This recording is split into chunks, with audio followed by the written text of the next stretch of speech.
Hello friends, इस video में discuss करेंगे जीएसटीआर 1 के बारे में। क्या है जीएसटीआर 1, कब फाइल की जाती है, कब है इसकी ड्यू डेट और प्रैक्टिकली इसे कैसे फाइल किया जाता है, ये सब कुछ मैं इस वीडियो में कवर करूंगा।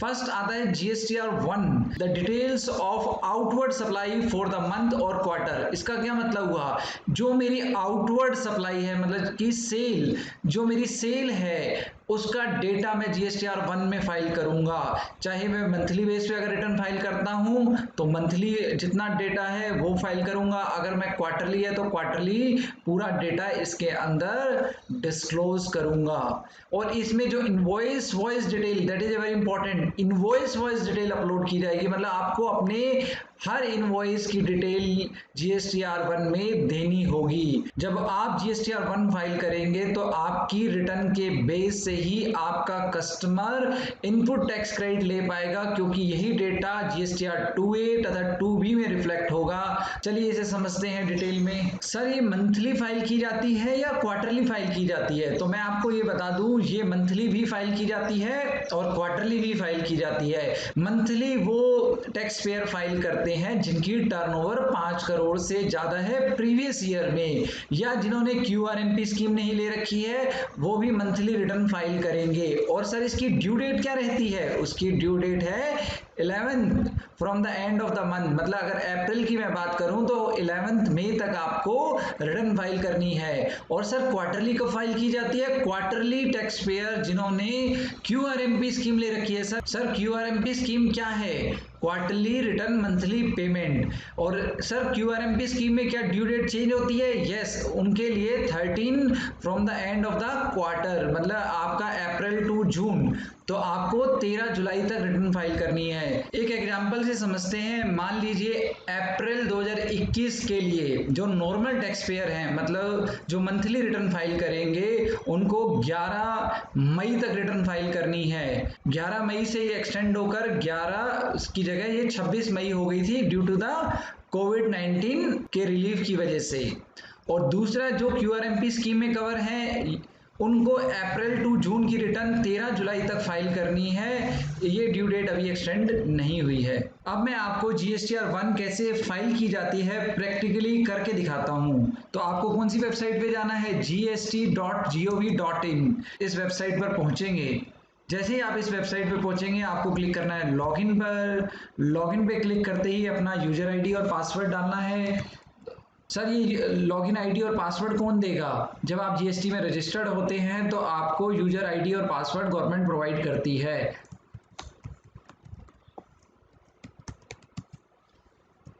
फिर उसके बाद आपको कोड डालना है। अब आपके सामने ये विंडो आ गई है। ये विंडो में आपको कहाँ जाना है? सबसे पहले रिटर्न डैशबोर्ड पर। रिटर्न डैशबोर्ड पे आप क्लिक करेंगे। फिर उसके बाद आपको फाइनेंशियल ईयर सेलेक्ट करना है, कौन सी ईयर की आप रिटर्न फाइल करेंगे। तो मैं 2021 की रिटर्न फाइल करूंगा। कौन से क्वार्टर की रिटर्न फाइल करेंगे? 4th क्वार्टर की। और कौन से मंथ की? तो हम मार्च की रिटर्न फाइल करेंगे। और यहाँ सर्च करते हैं। अब आपके सामने ये विंडो आ जाएगी। इस विंडो में आपको यहाँ आपको क्लिक करना है। ये क्या है? Detail of outward supply of goods और सर्विस जीएसटीआर 1। तो आप प्रिपेयर ऑनलाइन पे क्लिक करेंगे।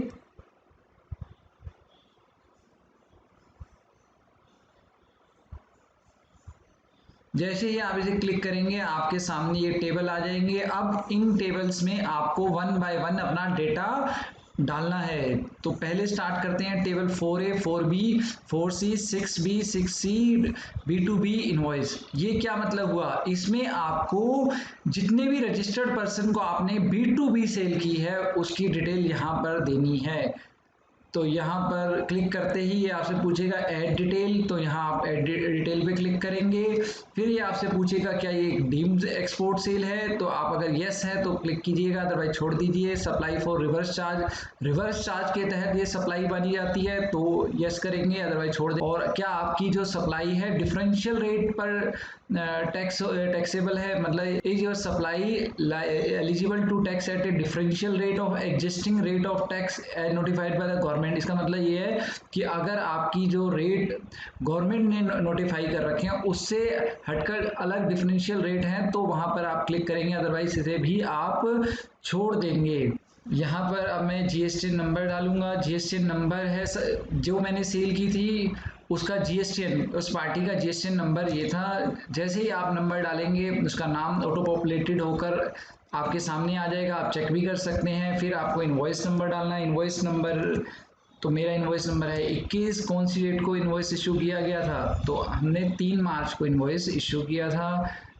पीओएस मतलब प्लेस ऑफ सप्लाई, तो प्लेस ऑफ सप्लाई आप हरियाणा के हैं, जिस पार्टी की मैं रिटर्न भर रहा हूँ वो हरियाणा का है, और इन्होंने महाराष्ट्र के पर्सन को सेल की है, तो इसलिए यहाँ पर महाराष्ट्र आ रहा है as a place of supply. Total invoice value कितनी है? 50400, 50,400। ये कहाँ से मुझे पता लगा? क्योंकि मैंने इनवॉइस सेल्स की हैं तो मुझे पता है कि कितने का इनवॉइस सेल्स हुआ था। अब इम्पॉर्टेंट पॉइंट ये है कि आपको यहाँ पर रेट के हिसाब से टैक्सेबल वैल्यू डालनी है। तो मेरी जो सेल हुई थी वो सेल हुई थी 12% की, 12% की सेल हुई तो मुझे, और टैक्सेबल वैल्यू जिसके ऊपर टैक्स लगा, तो मेरा 45,000 बेसिक प्राइस था, इसे ऑटोमेटिक कैलकुलेट कर लिया 5400 12% के हिसाब से। और ये आईजीएसटी लगाया क्योंकि ये इंटरस्टेट सेल हुई है। ओके सर, तो उसके बाद सर कुछ और नहीं है, और कुछ नहीं डालना, और सारे ये देखिए इंटरस्टेट ऑटोमेटिक आया है। और यहाँ पर जैसे ही आपने वैल्यूज डाली, ये आपका इनवॉइस रेडी है अपलोड होने के लिए, आप इसे सेव कर देंगे और ये डेटा सेव हो गया। इस तरह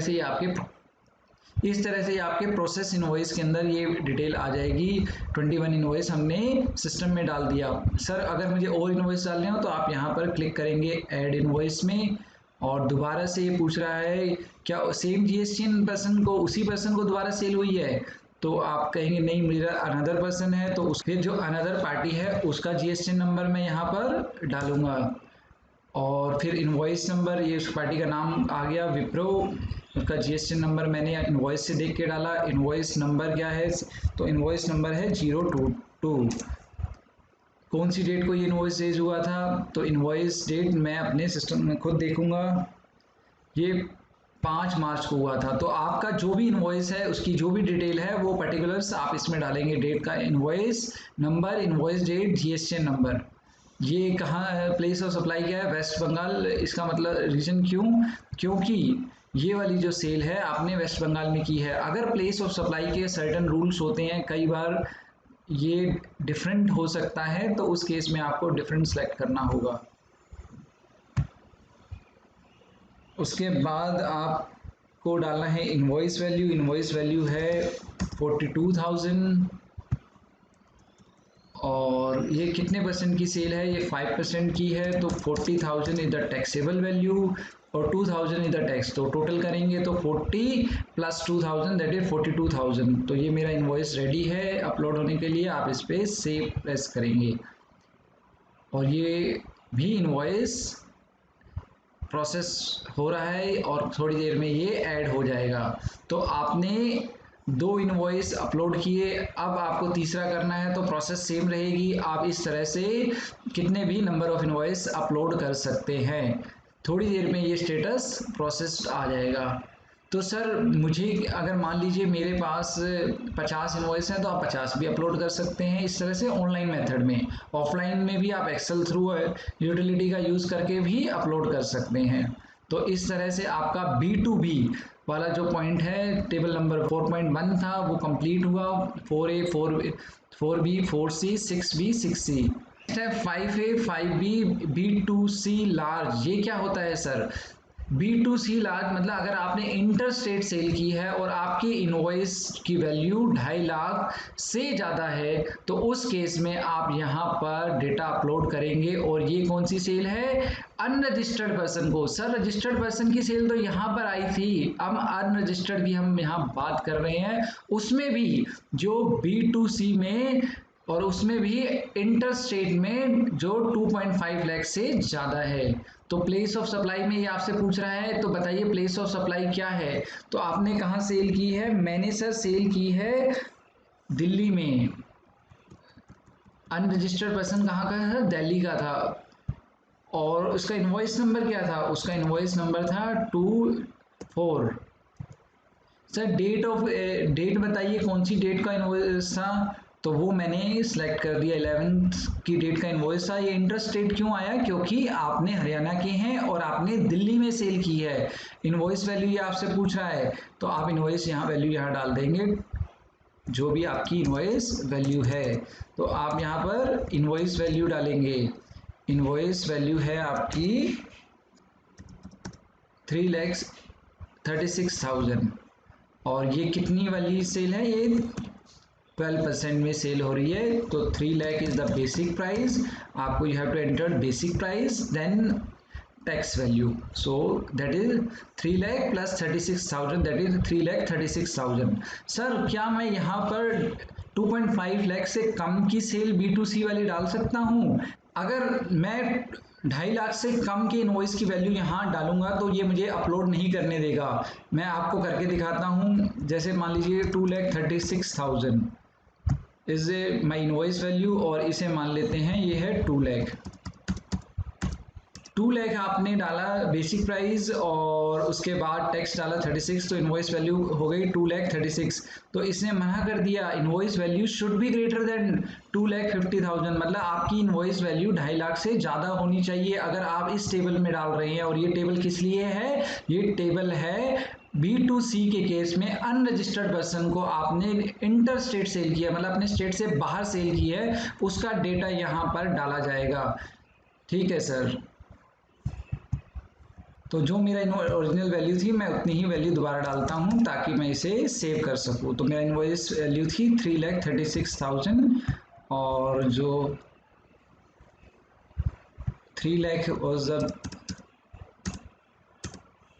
basic price and 36,000 was the tax. अब मैं इसे सेव करूँगा तो ये मुझे सेव करने देगा। तो ये देखिए ये प्रोसेस हो गया है और ये इनवॉइस भी अपलोड हो गया। टेबल नंबर 2 मेरा रेडी है। अब जाते हैं नेक्स्ट पर। अब बात करते हैं, देखिए B2B आपने इनवॉइस डाल लिए, B2C में जो इंटरस्टेट वाले इनवॉइस हैं वो डाल लिए। लेकिन अगर आपने अनरजिस्टर्ड पर्सन को ही सेल की है, विद इन द स्टेट की है या इंटरस्टेट में 2.5 लाख से कम कर रखी है, तो वो कहाँ पर जाएंगे? तो उसका टेबल होता है हमारा B2C अदर्स। तो ये कहाँ पर है sir? This is this table 7 B2C others. यहाँ पढ़िए क्या लिखा रहा है? Taxable supply net of debit note and credit note to the unregistered person other than the supply covered in table 5। इसका मतलब क्या हुआ? इसका मतलब ये हुआ कि टेबल 5 में आपने B2C के केस में अनरजिस्टर्ड पर्सन को जो सेल की थी इंटरस्टेट में, वो डेटा वहां पर डाल दिया। उसके बाद जो बच गया, मतलब B2C within the state, Haryana to Haryana sale या Haryana to another state interstate sale जो 2.5 लाख से कम है। तो अदर स्टेट मतलब अगर मान लीजिए इंटरस्टेट सेल है तो 2.5 लाख से कम होनी चाहिए, और विद इन द स्टेट है तो वहाँ कोई लिमिट नहीं है, कितनी भी सेल हो सकती है। वो डेटा आपको यहाँ पर अपलोड करना है। तो हम यहाँ पर क्लिक करेंगे और यहाँ पर जाएंगे ऐड डिटेल में। तो मैं यहाँ से सिलेक्ट करूँगा अपना स्टेट कि मैंने कौन से स्टेट में सेल की है। तो मैंने दिल्ली में सेल की है और मेरी टैक्सेबल वैल्यू कितनी है? तो मेरी टैक्सेबल वैल्यू है 1 लाख रुपीज़। और क्या रेट ऑफ सप्लाई है? तो मेरी सप्लाई 12% की है और ये मेरी 1 लाख प्लस टैक्स 1,12,000 मेरी टोटल इनवॉइस वैल्यू है। यहाँ टैक्सेबल वैल्यू है और टैक्स है।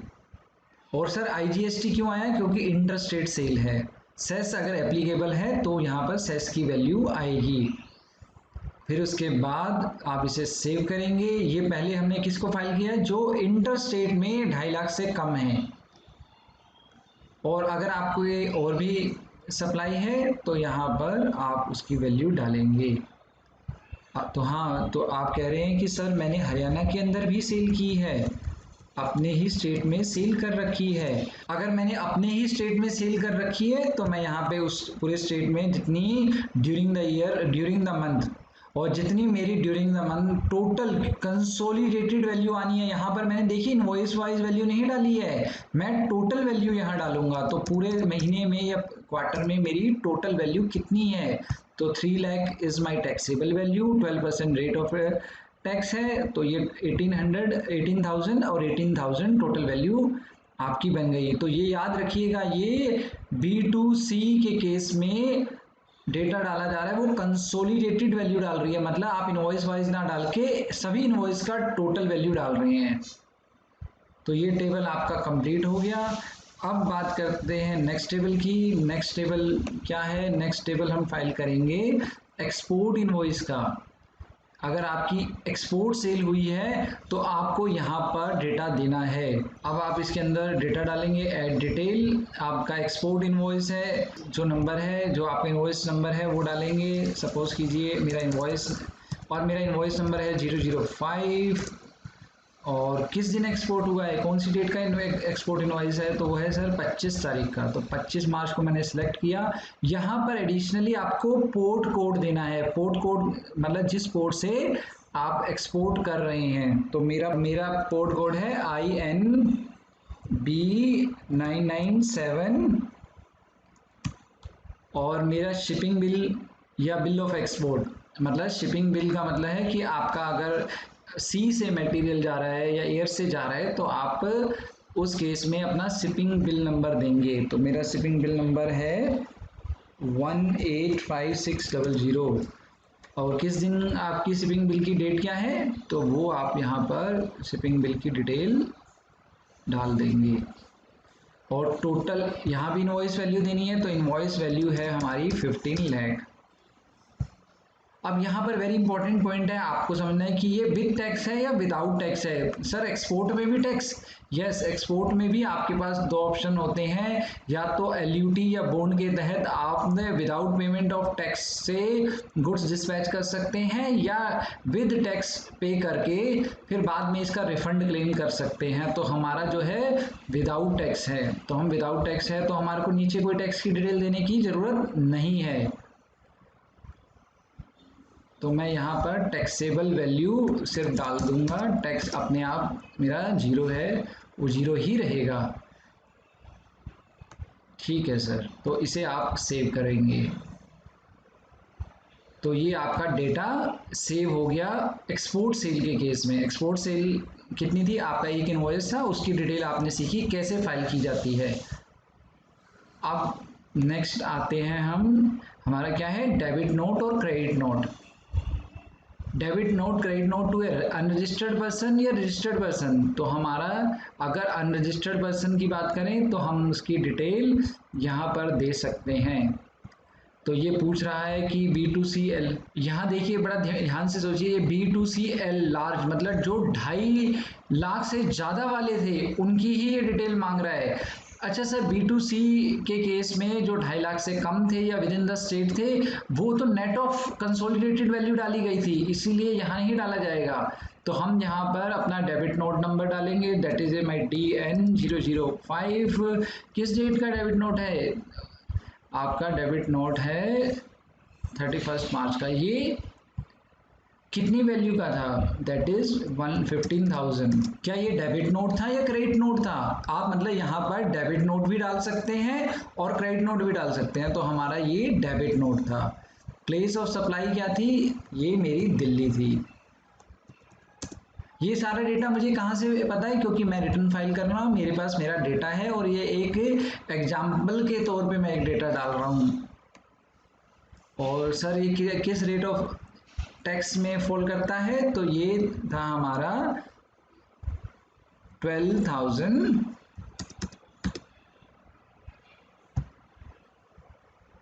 और ये डेबिट नोट की वैल्यू भी थोड़ा सा रिवाइज कर देता हूँ, दैट इज 3340।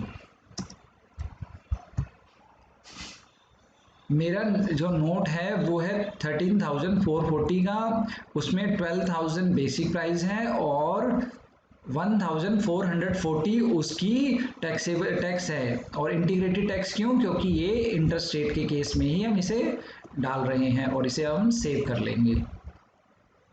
और अगर मुझे और डेटा डालना है तो मेथड सेम रहेगा, आपको ऐड डिटेल में क्लिक करना है, और जितने भी डेबिट नोट या क्रेडिट नोट आप एंटर करना चाहते हैं इसी तरह से आप एंटर करेंगे, कॉलम सेम रहेंगे। ठीक है सर, ये तो सर बात की आपने अनरजिस्टर्ड पर्सन को, रजिस्टर्ड पर्सन का भी दिखाइए। अब हम आते हैं debit note, credit note to a registered person. इसमें ऐड डिटेल में जाएंगे और यहाँ पर जिस पार्टी का आप डेबिट नोट या क्रेडिट नोट बना रहे हैं उसका जीएसटीएन नंबर डालेंगे। जीएसटीएन नंबर डालते ही आपको अपना जो डेबिट नोट है या क्रेडिट नोट है, तो this is my credit note 001। किस डेट का सर ये क्रेडिट नोट है? ये 31 मार्च का है। और सर ये क्रेडिट नोट है या डेबिट नोट है? ये क्रेडिट नोट है। क्या इसकी वैल्यू है? इसकी वैल्यू है 12,000। और यहाँ सर इंटरेस्ट रेट क्यों आया? क्योंकि आपका जो पार्टी जिसका आपने जीएसटीएन डाला है ये वेस्ट बंगाल में रजिस्टर्ड है और आपने इंटरेस्ट रेट सेल की थी, उसके अगेंस्ट में आपने क्रेडिट नोट दिया है। क्रेडिट नोट का मतलब क्या होता है कि मैं अपनी सेल वैल्यू को, इनवॉइस वैल्यू को कम कर रहा हूँ। आपको यहाँ पे सिलेक्ट करना है 10,000 और 1200। अब इसे आप क्या करेंगे सर? मैं इसे सेव करूँगा।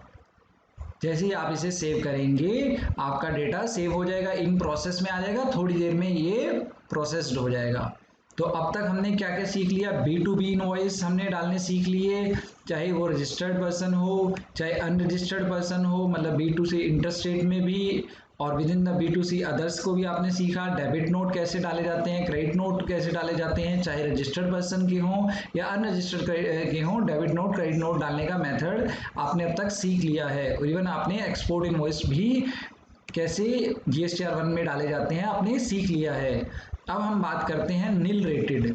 अगर आपकी कोई नील रेटेड सप्लाई है, नील रेटेड, इसके अंदर नील रेटेड भी आएगा, इसके अंदर एग्जम्प्ट भी आएगा और इसके अंदर आपकी नॉन जीएसटी सप्लाई भी आएगी। अगर आपने ऐसी कोई सप्लाई कर रखी है, मतलब सेल कर रखी है, तो आप इनकी टोटल वैल्यू डालेंगे। सर टोटल वैल्यू क्यों? क्योंकि यहाँ पर इनवॉइस का ब्रेकअप नहीं मांगा गया।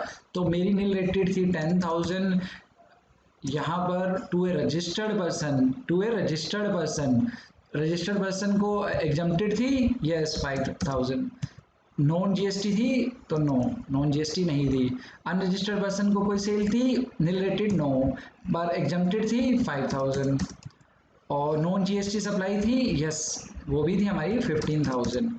ये वैल्यूज मैं कहाँ से ला रहा हूँ? अगर आपका जो डेटा, आपका रिटर्न का डेटा है आपके पास ही होगा कि मैंने ड्यूरिंग द मंथ कितनी सेल की है, वही डिटेल आप इसमें पंच करेंगे। तो आपका डेटा जितना होगा वो इसमें आप फिल करते जाएंगे। ये वाली वैल्यूज अनरजिस्टर्ड की। यहाँ भी इंटर स्टेट के केस में यहाँ पर बात कर रहे थे, ऊपर दो कॉलम थे इंट्रा स्टेट, मतलब with in the state registered person को या अनरजिस्टर्ड पर्सन को, और यहाँ हम बात कर रहे हैं इंटर स्टेट के केस में रजिस्टर्ड पर्सन को या इंटर स्टेट के केस में अनरजिस्टर्ड पर्सन को। ये वाली फिगर्स आपने यहाँ पर देनी है। और ये है आपका 1000। ओके, यहाँ पर आप इसे सेव करेंगे तो ये टेबल भी आपकी सबमिट हो गई। सेव करते ही आप इसे बाहर आ जाइए। अब आपने नील रेटेड भी फाइल करना सीख लिया, नील रेटेड कैसे डेटा डाला जाता है। अब मैं आपको बताता हूँ टैक्स लायबिलिटी एडवांस के केस में। वेरी इंपॉर्टेंट पॉइंट है, एडवांस के को कैसे टेबल में डाला जाता है। सर एडवांस के ऊपर भी जीएसटी लगता है? यस। अगर आप सर्विसेज के केस में कोई एडवांस लेते हैं, सर्विस का केस है और एडवांस लिया गया है, तो उसकी टैक्सेबिलिटी आपको टैक्स पे करना होगा। तो ये वाला जो 11A1 और 2 है, यहाँ पर कौन सा एडवांस आएगा जो आपको इस पीरियड में, मतलब इस मंथ में मिला है, वो वाला एडवांस की वैल्यू आएगी। अगर आपने उस एडवांस के अगेंस्ट में कोई इनवॉइस रेज नहीं किया है तभी आप यहाँ पर डालेंगे वैल्यू। अगर आप ध्यान से पढ़ें तो यही तो लिखा है इसमें, advance amount received in the tax period for which invoice has not been issued, मतलब इनवॉइस इश्यू नहीं किया गया और जो उसकी टैक्स लायबिलिटी है आप आउटवर्ड टैक्स लायबिलिटी के साथ ऐड कर देंगे। यहाँ हम क्लिक करते हैं, समझते हैं कैसे डाला जाता है। इसे डालना है ऐड स्टेट। आपको प्लेस ऑफ सप्लाई, मान लीजिए आपका जो स्टेट है, आपने हरियाणा के अंदर ही एक रजिस्टर्ड पर्सन है या न किसी से एडवांस लिया, उसकी वैल्यू डाली और आपने कितना एडवांस लिया आपको बताना होगा। तो मैंने सर यहाँ पर 20,000 मुझे एडवांस मिला है, मेरी एक कंसल्टेंसी सर्विस थी उसके अगेंस्ट में। तो आप वहाँ पर एडवांस की वैल्यू डालेंगे और टैक्स का ब्रेकअप देंगे। तो उन्होंने मुझे 20,000 रुपये मिले। 20,000 तो बेसिक प्राइस मिला और 1,200 रुपये टैक्स का भी मिला। तो मुझे 21,200 रुपीज़ उसने एडवांस दिया। कई बार ऐसा भी हो सकता है उसने सिर्फ 20,000 दे दिया और एडवांस वैल्यू नहीं बताया, तो उस की वैल्यू अलग से एडवांस में नहीं बताई गई, तो आप उसे बैक वर्किंग करके मतलब ग्रॉसअप करके उसमें से टैक्स की वैल्यू निकाल लेंगे। तो 20,000 और ये 1,200 रुपये आपका टैक्स हो गया, ये वैल्यू आपकी आ गई और टोटल जो है ये बन गया 20,000 प्लस 1,200 प्लस 1,200 दैट इज 2,200, 400 आपको एडवांस मिला। ये कौन सा एडवांस है? ये वो एडवांस है जिसके अगेंस्ट में अभी आपने इनवॉइस रेज नहीं किया। ध्यान रखिएगा, ये वो वाला एडवांस है, उसकी वैल्यू यहाँ डाली जा रही है। तो सर जब इनवॉइस बन जाएगा तब कहाँ जाएगा? तो आप उसको अलग टेबल में दिखाएंगे। वो कौन सा टेबल होता है सर? दिखाइए। तो उसका टेबल अनदर टेबल है हमारा 11B, वो अलग टेबल है हमारा 11B1 और B2। Amount advance received in earlier tax period, मतलब पीछे मिला था और एडजस्ट कर रहे हैं आप इस पीरियड में, तो वो वाली वैल्यू आप यहाँ पर डालेंगे। ठीक है सर।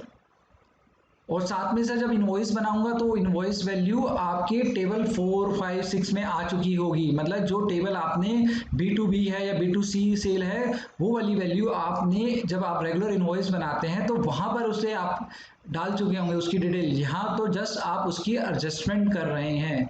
तो हरियाणा का ही मान लीजिए पार्टी थी, हरियाणा की, और आपने जो पिछली बार आपको एडवांस मिला था, पिछली बार मिला था, आप उसको एडजस्ट कर रहे हैं। पिछली बार मुझे सर 10,000 रुपये एडवांस मिला था, उसका इनवॉइस मैंने बना दिया है। इनवॉइस की डिटेल वो मैंने पीछे जो टेबल थे उसमें डाल चुका हूँ। यहाँ पे आप उसको बस एडजस्ट कर रहे हैं, वो वाली वैल्यू यहाँ पर आप डालेंगे और इससे आपका जो एडवांस है वो एडजस्ट हो जाएगा। तो आपने एडजस्ट कर लिया अपने एडवांस को जो पहले मिला था और अब उसका इनवॉइस बन चुका है। चलिए सर, ये भी मुझे समझ आ गया है। मैं आपको अमेंडमेंट कैसे की जाती है, मतलब जो डेटा आपने अपलोड कर रखा है, चाहे वो B2B का हो, B2C का हो, एक्सपोर्ट इनवॉइस का हो, क्रेडिट नोट, डेबिट नोट, वो कैसे अमेंड किए जाते हैं। पैटर्न सेम रहता है, मैं आपको एक करके दिखाता हूँ। जैसे अमेंडमेंट पे गए, अब आपसे ये पूछ रहा है कि जो इनवॉइस आपने लास्ट टाइम गलत फाइल कर दिया था वो कौन से फाइनेंशियल ईयर का था? वो सर 2021 का था। बताइए उसका इनवॉइस नंबर क्या था? उसका इनवॉइस नंबर क्या था? इनवॉइस नंबर था सर PI/।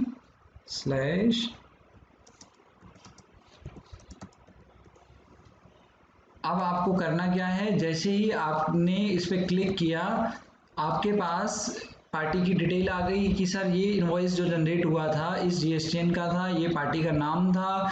क्या आप इसके इनवॉइस नंबर को रिवाइज करना चाहते हैं? मैं सर इनवॉइस नंबर तो सेम ही था, मुझसे गलती सिर्फ वैल्यू की हो गई थी, तो मैं उसी इनवॉइस नंबर को यहाँ टाइप कर दिया है। रिवाइज डेट, अगर कुछ रिवाइज डेट गलत हुई तो आप रिवाइज डेट देंगे उसको। तो आपने पिछले साल, अगर आपको इनवॉइस में रिवीजन करनी है तो इनवॉइस की डेट को भी आप यहाँ से चेंज कर सकते हैं।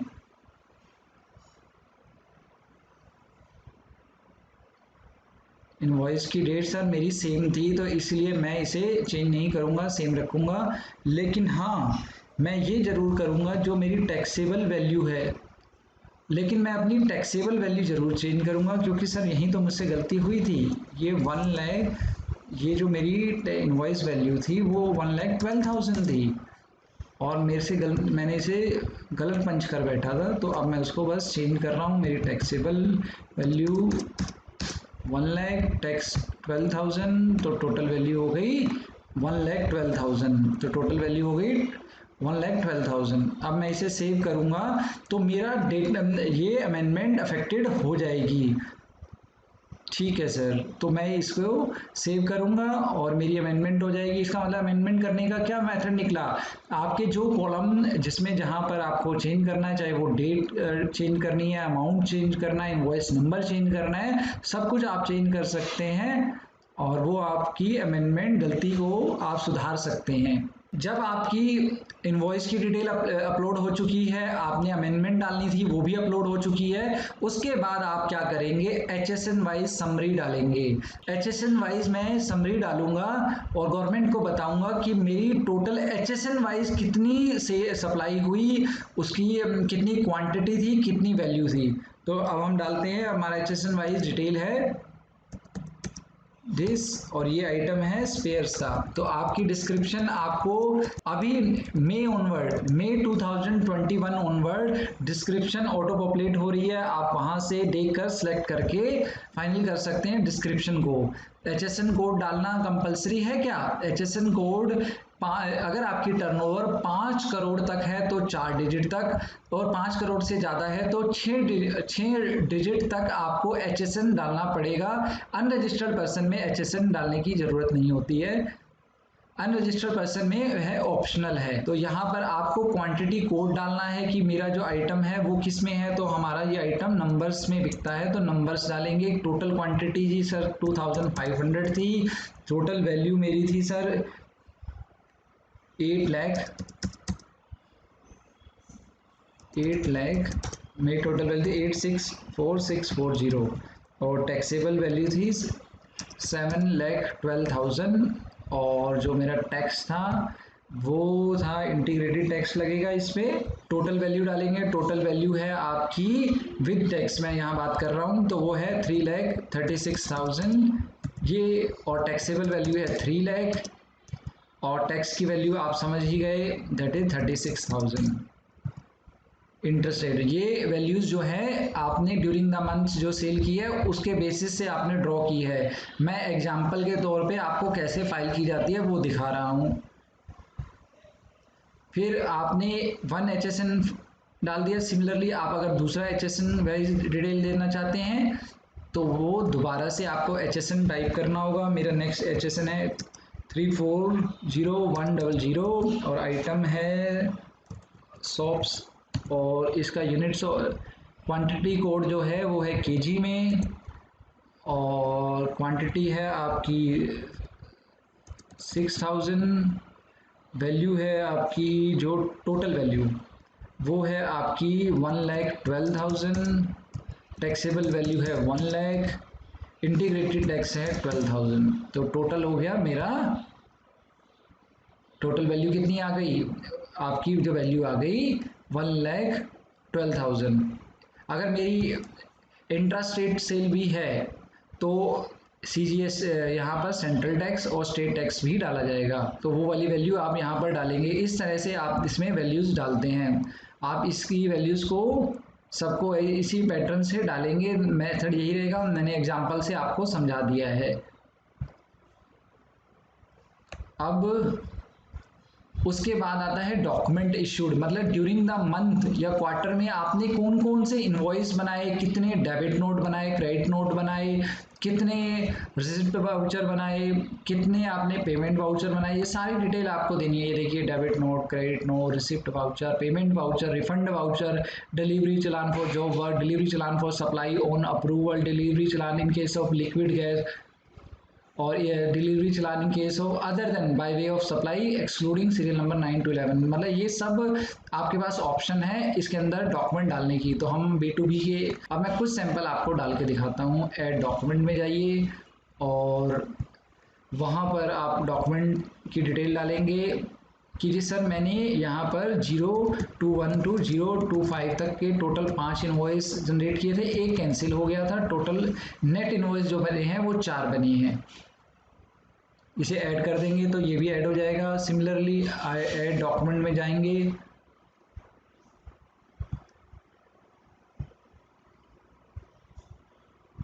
सिमिलरली अगर आपने कोई अनरजिस्टर्ड पर्सन को किया तो उसमें कितने इनवॉइस आपने बनाए थे? सर मैंने वहाँ पर 2672 28 तक 2 इनवॉइस जनरेट किए, कैंसिल कोई नहीं हुआ, तो नेट इनवॉइस जो है मेरे 2 हैं। अगर आपको और कुछ ऐड करना है तो ऐड डॉक्यूमेंट में जाकर और इनवॉइस भी जनरेट दिखा सकते हैं, वो नहीं तो आप डिलीट कर देंगे। रिवाइज भी अगर कोई इनवॉइस किए तो सेम पैटर्न में आप यहाँ ऐड डॉक्यूमेंट में जाकर बताएंगे क्या सीरियल नंबर था उसका, कौन से सीरियल नंबर से कौन से सीरियल नंबर में कितने नंबर की इनवॉइस बनाए, कितने कैंसिल हुए, कितने नेट इनवॉइस इश्यू हुए, ये सब डिटेल सेम पैटर्न में ही डाली जाती है। इवन डेबिट नोट हो, क्रेडिट नोट हो, देखेंगे तो आप सब कुछ ऑलमोस्ट सेम है।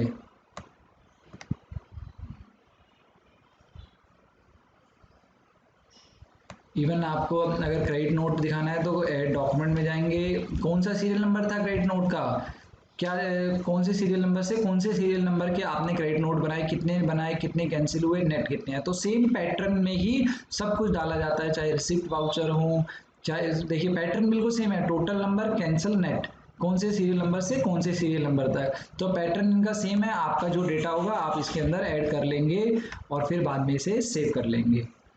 तो ये वाला टेबल भी आपका कंप्लीट हो गया है। अब हम जाते हैं बैक पर।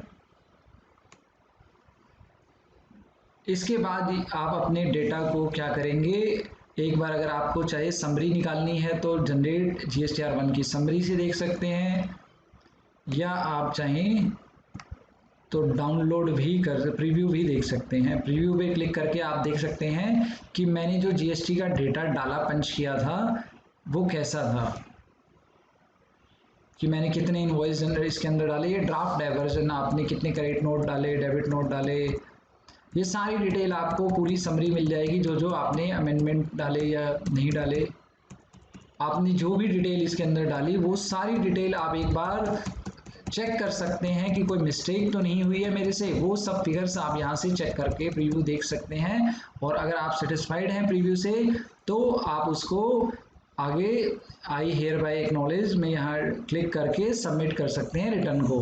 एक एडिशनल फीचर भी दिया गया है रीसेट का।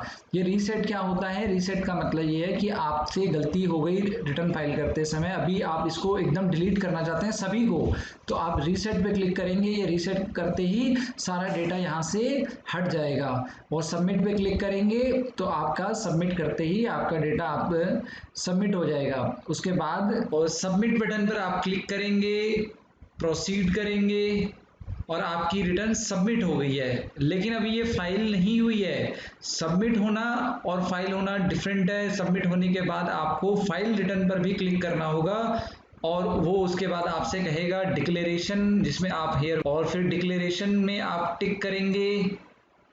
एक बार रिफ्रेश भी कर लेना, फिर डिक्लेरेशन, फिर फाइल विद EBC, और यहाँ पर आपसे OTP मांगेगा। OTP जो आपके रजिस्टर्ड मोबाइल नंबर पे आया है उस पर आप क्लिक करेंगे, वेरीफाई करेंगे, और ये आपकी रिटर्न सबमिट हो गई है। सबमिट हो गई है एज वेल एज फाइल हो गई है, और ARN जनरेट हो गया है। तो ARN जनरेट हो गया, इट मीन आपकी रिटर्न फाइल हो चुकी है। वीडियो अच्छी लगी हो तो जरूर लाइक कीजिएगा, शेयर कीजिएगा, और इसे मेरे इस चैनल को सब्सक्राइब कीजिएगा। थैंक्स। जय हिंद दोस्तों, जय हिंद, जय भारत।